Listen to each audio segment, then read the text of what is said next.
This is Michael Orrell of MobileBurn.com, and today I have with me the Samsung T669 Gravity T for T-Mobile. It's on sale now for $74.99 with a 2-year contract.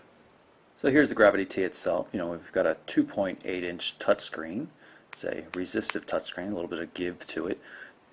QVGA resolution, that means 320 by 240 pixels.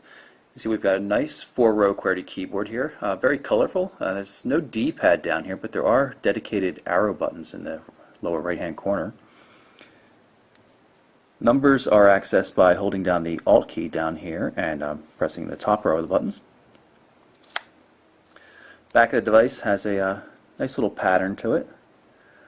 Gloss finish. Nothing spectacular on the back of the touchscreen though. 2-megapixel fixed focus camera. On the right-hand edge here we have the charging port, which is also micro USB for data. So a lock-unlock button and a camera shutter button for the previously mentioned 2-megapixel camera. Nothing to see up top. Volume control here on the left. That's probably a lanyard loop fixing point. If we pry off the back of the device, we might be able to see that there. And nothing else really on the bottom except for that little point for removing the rear cover. We'll do that and take a look at it. You can see that exposes the micro SDHC card slot, so that supports cards as large as 16 gig in size. Got a 1000 milliamp hour battery. It's good for 6 hours of talk time, or I believe 16 days of standby time, according to Samsung and T-Mobile. Of course, this is a GSM device, so there's a SIM card located underneath the battery. And if you look there, you can see that is indeed a fixing point for a lanyard if you want to hang a wrist strap or something like that on the phone. Now that we've finished with the more mundane aspects, let's power up the phone and see what it does. So now we have the phone started up, and as you can see, we already received a text message, probably from T-Mobile welcoming us or something. So let's just tap there on the widget to bring up the text message. Hit the back button down here, get right back to the home screen, and you can always use the power button and call button here to get back from whatever application you're using. Main menu, just as you would expect, and you can see this is a TouchFlow device. As such, there are multiple panels for home screen and menu alike. You'll notice right there is looks like an email widget. And tap that to bring up email. It's a weak signal here in my area, so you can see we're on an edge network right now, even though this is a 3G device.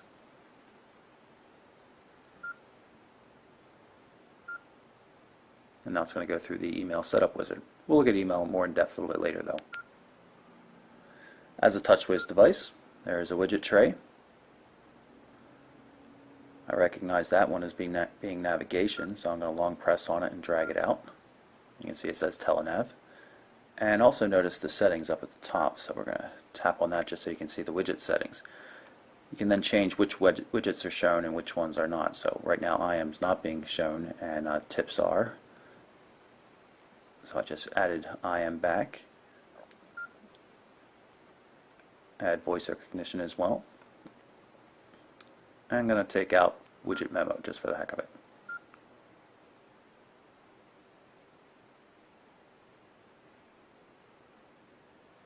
And let's see if we can launch an application just by tapping on it. Voice recognition and obviously by we can. Use your voice to dial names in your phone book and phone numbers. Say a command.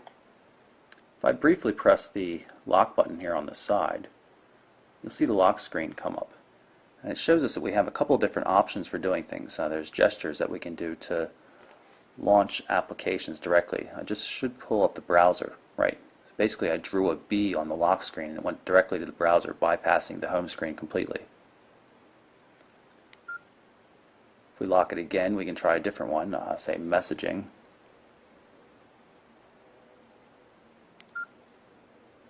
And of course, contacts. And if you just want to unlock the device, you can just long press on the lock button, or long press on the lock unlock key on the right hand edge of the device. Let's open it up, expose the keyboard, and see what the home screen does. Get a series of shortcuts down here, but it looks like we're no longer getting the multi-panel TouchWiz interface. So while we can adjust these a bit the way we like, there's no longer a widget-based home screen.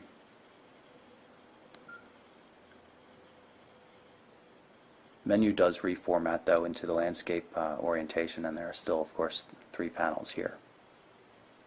And I'll show you how you can add things to the menu. We just tap here and we could pick something, say T-Mobile Social Buzz application.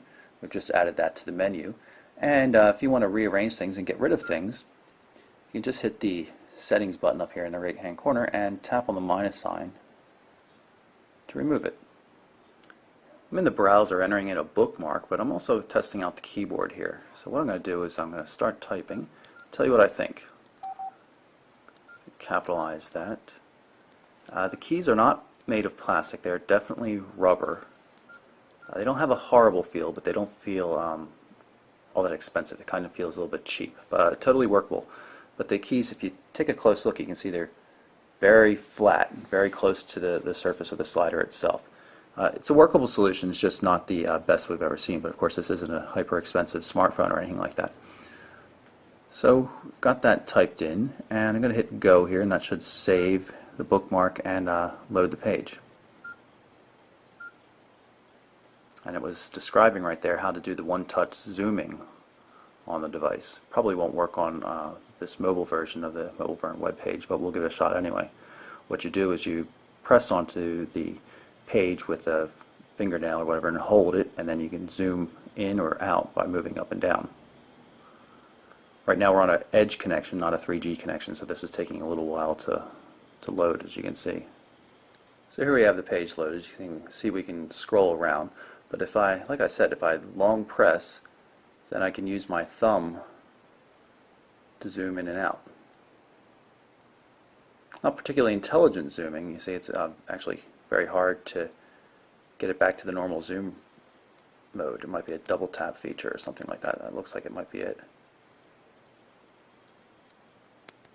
There you go. If you single tap on this little button down here, you get this menu option for reloading, marking a favorite, or some other menu items like going back to full screen.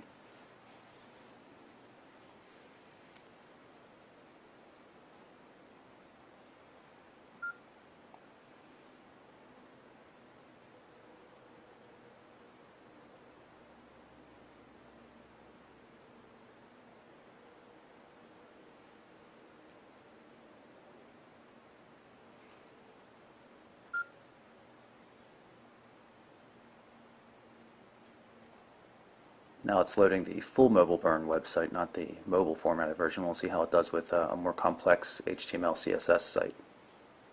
And it looks like it's doing a good job. Things are starting to fall into place. So on a good 3G connection, it looks like the browsing experience wouldn't be too bad at all on this. So here we have the full page loaded, and again I'll show you the zooming. A little strained in terms of CPU, it seems.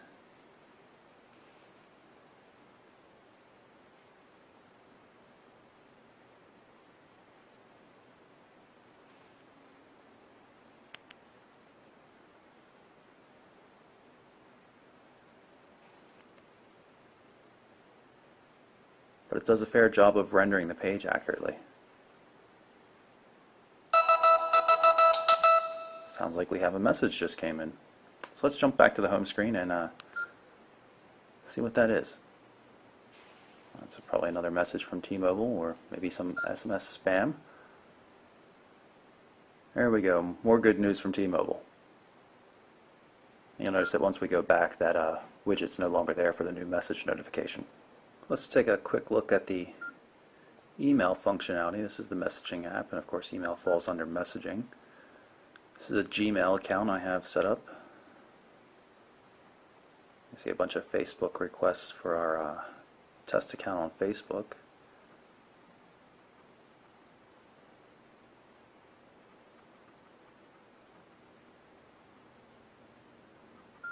We'll just pull up one of them so you can see what it looks like.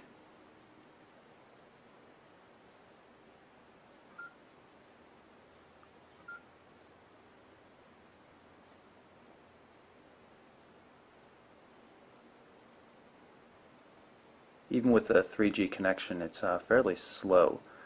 The device seems CPU bound. A lot of things just take too long to process in spite of there actually being data there. You can see since the 3G logo went blue, it means it's no longer got a data connection. We still are not seeing anything, so I'm not exactly sure what's going on. So it could just be that it's an HTML email and the device is incapable of displaying it.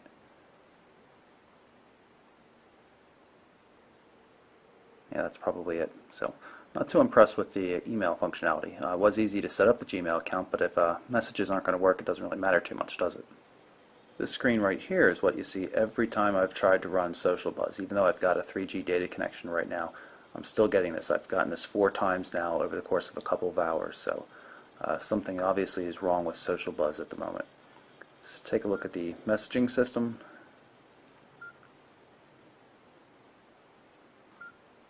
Just as a test, we'll send a quick message.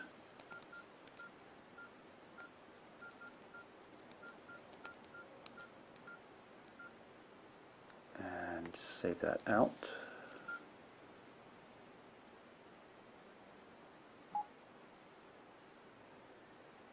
Doesn't appear to have threaded SMS though.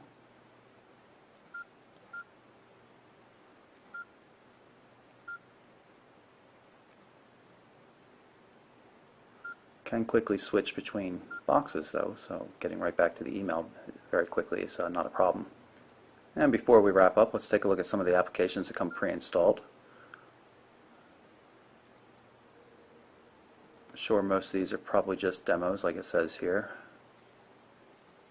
Google Maps, let's pull that up just to see what it looks like.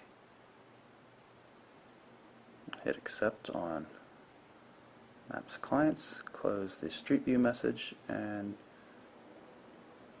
tell it to locate us.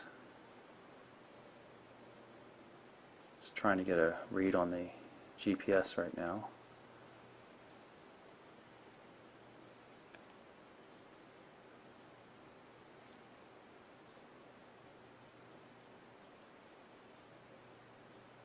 This is kind of awkward to use.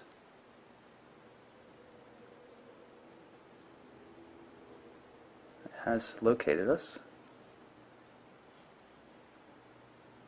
You can see we're pretty close to Trenton here.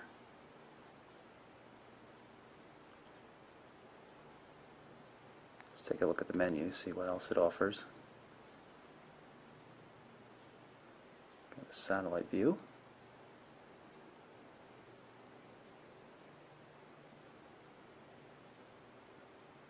It's just very, very slow.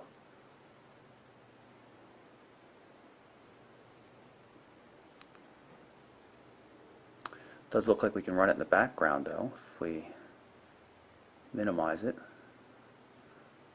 Question is, how do we get back to it?